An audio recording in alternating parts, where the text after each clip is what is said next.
What's up, friends? I need to resituate myself here.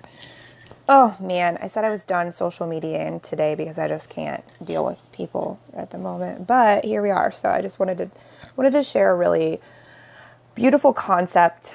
I think I've talked about it with you guys before, but it's just something that I believe that if more people would grasp and understand that, then the world would be a better place. And it's very simple. It's something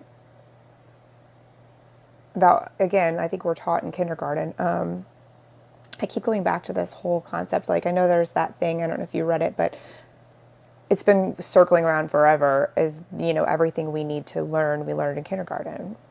And as far as like how to treat people and things like that. And it's just, I keep thinking that when I'm like seeing what's going on in the world, and I'm like, damn, like what about these principles that we were taught in kindergarten of how to treat people and how to treat each other and how to act? Like, wow, we've all forgotten that. But anyway, so I just like a disclaimer or like a statement about myself is that I am never one to say that I am absolutely correct or right about something. If it's a fact, like a dictionary definition of something, then that's a whole nother ballgame. But as far as like, I don't think I know everything. I don't think that I've experienced everything. I'm not closed-minded to other people's positions and beliefs. I am closed-minded, or I do close off people who come at me and say things basically like they come out of the gate with "you're wrong because of this," and it's like, okay, well, that's not a debate. Like, that's not how we debate. But then again, like, we've not been given actual real examples of what a healthy debate looks like in America in, like, I don't know, 15 years. So that might be why that just hit me. Like, maybe that's why people don't understand what debates are, and they think that debates are a place for you to attack someone else, and that's how you have a healthy debate, because that's what we've been shown, during the political campaigns, the presidential campaigns for the past, again, 15 years, is just, let's attack each other. That's what a debate is, right? It's like, no, that's not actually accurate at all. But anyway, it's one of those things where, like, if you're willing to have a conversation with someone that believes differently than you, if you're willing to ask questions and generally, like, genuinely want to hear their answer, because maybe you don't know, or maybe you're like, I wonder why they believe that, or I wonder what leads them to that. What's their story? What's their history? I want to understand. When you shift gears into a place of understanding, more so than judging, or more so than like, let me tell you what's right, you must believe what I believe, because if you don't do that, then you're fucking wrong. When we can step out of that egotistical space of thinking that everyone must believe what we believe and know what we know, and step into a place of compassion and seeking to understand, we don't have, that doesn't mean you have to agree with someone. That doesn't mean that you have to say, I'm putting down my own belief systems and I'm now believing you. It's just a matter of respect, and it's a matter of interacting in a way that, like, human beings, being as intelligent as we are, have the privilege of doing, and that we should all take advantage of. But the biggest thing I wanted to say about this concept, back to that, is that, a long time ago, I read a book by Brene Brown, and I believe that it's specifically discussed in her book, Braving the Wilderness. But you can look up just this one concept, and there's plenty of information about it. But it's the concept of leaning in. And here's what that means. So say you and your neighbor have completely different beliefs in something, or you judge them because you think that they, are intentionally behaving a certain way because of X, Y, and Z. Instead, like, what if, instead of hating someone, judging them, saying you're fucking wrong because you don't believe what I believe, what if instead you were man enough? I hate to, like, just blatantly call it out like that, but it is. It takes it's a very telling sign in someone when they just blatantly say, well, if you don't believe in what I believe, then you're fucking stupid and I hate you, and they, like, put you in this little box of assumption. Hey, Kyle. They put you in this little box of assumptions and assume that you must be, this complete other party, when you don't believe what they did. That's a very telling sign about someone. When they are blatantly going to like not concern themselves at all with anything that you have to say and just be kind of hateful and abrasive and shut you down, like that tells you everything you need to know about that person. It's very telling to what they're not open to what they are probably not super educated on most of the time. When someone reacts that way and feels the need to behave like that, it's usually out of defense. And defense usually comes from, feeling insecure about what we said in the first place. But what if, that's why I said, what if we were man enough, right? What if we all had the balls enough? What if we all had the compassion enough to stop for a minute and lean in? What I mean by that is, she says in this concept is you lean in because it's really hard to hate something up close. And the thing is, again, it's not that you have to believe what someone else's, their theory or feelings or anything. You don't have to agree with them. But when you lean in and you can understand them a little bit better, maybe you can understand where they're coming from, what they've lived, what they've experienced that you haven't, or where the belief system comes from, right? Then maybe instead of hating them and writing them off as stupid or wrong or whatever party or box you want to throw them under, you can just say, okay, I see you. Then that makes sense to me.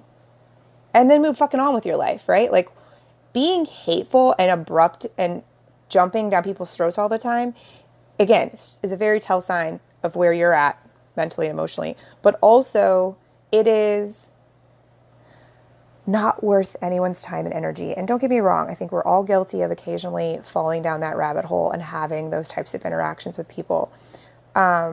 But what's funny is that, again, if you're willing to lean in and ask questions, which is typically how I tend to, when someone attacks me, I always want to ask a question or, offer those types of pieces of perspective.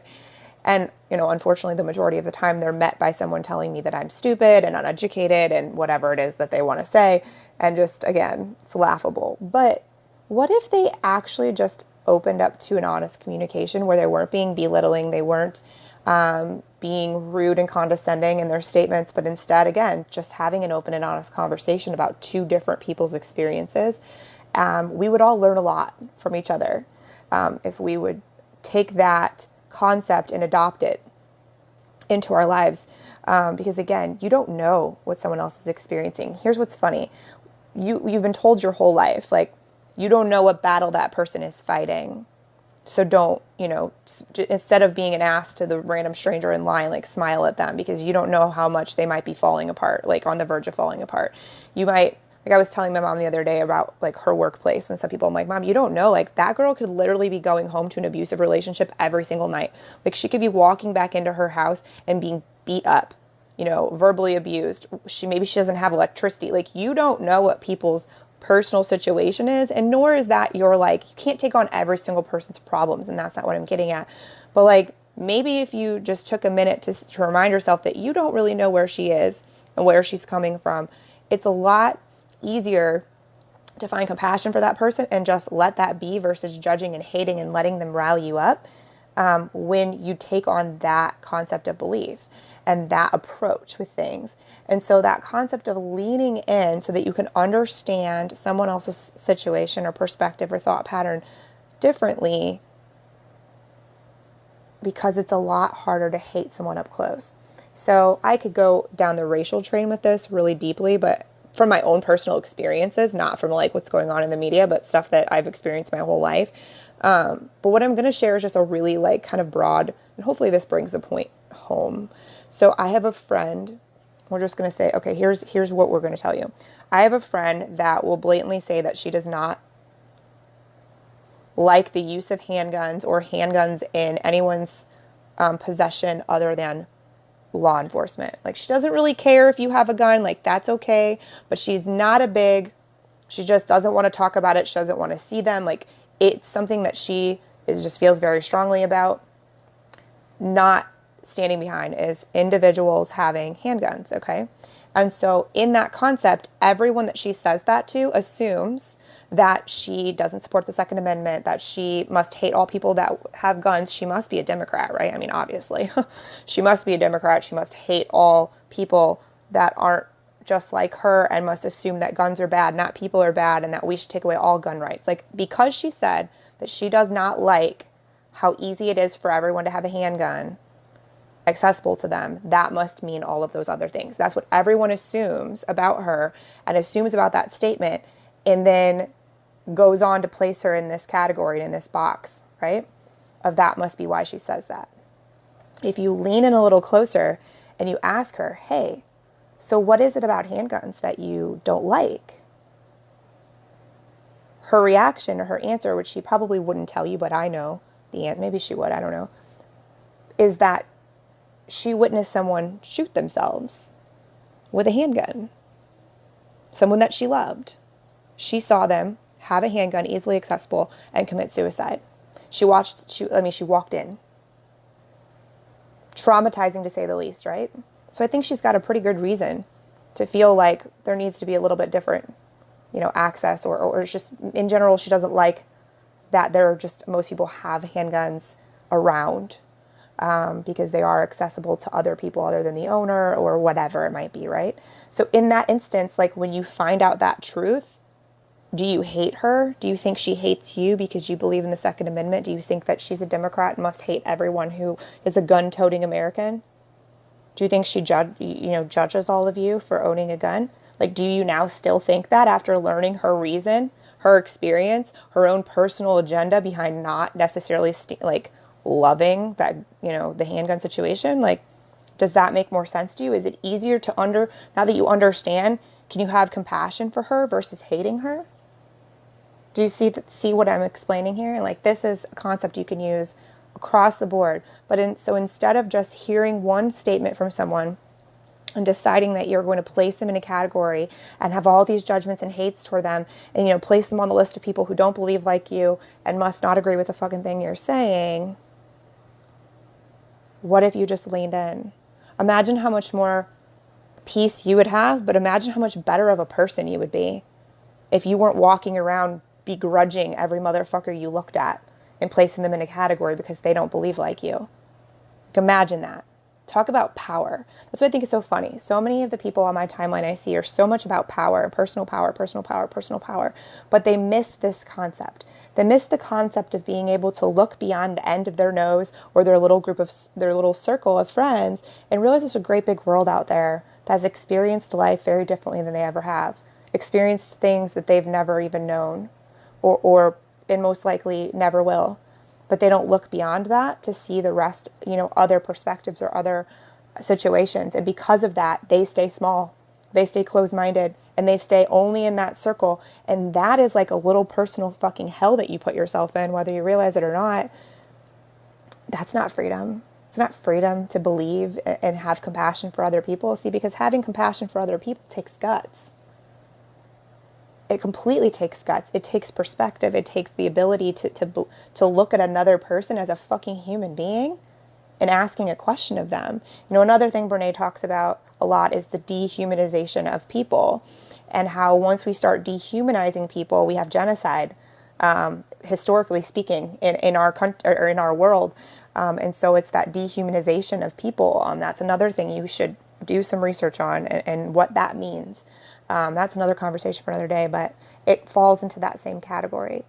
Yes, Kyle, there's always a different viewpoint, and Tom, yes, it's always about perspective, and unfortunately, the majority are so unwilling to believe that someone else may have a different perspective or a different viewpoint than them, and that doesn't mean that you're wrong or they're bad or you're bad. You're just different people, because we can't lean in. So many people refuse to just lean in and see that the person that you're choosing to hate so quickly for no reason is another human being too. So that's it. That's my concept. That's my 2 cents for the day. I hope that somewhere somebody listens to this and it helps them understand that concept, and then you give yourself that personal power and you allow yourself the freedom that you're probably, like most of us, don't give ourselves. I'm very grateful that I finally had that realization a few years ago, and give myself that power and that freedom to express and to get to know people like this. So there's no hate there, right? There's no lingering hate and mass judgment happening. It's a very eye-opening thing when you start practicing it. So anyways, as always, guys, thank you for listening. I hope you have a great rest of your day. If you like this video, please give it a thumbs up. I appreciate that. And if you think others could benefit from it, please share it over onto your page. Again, appreciate you all. Have a good rest of your day.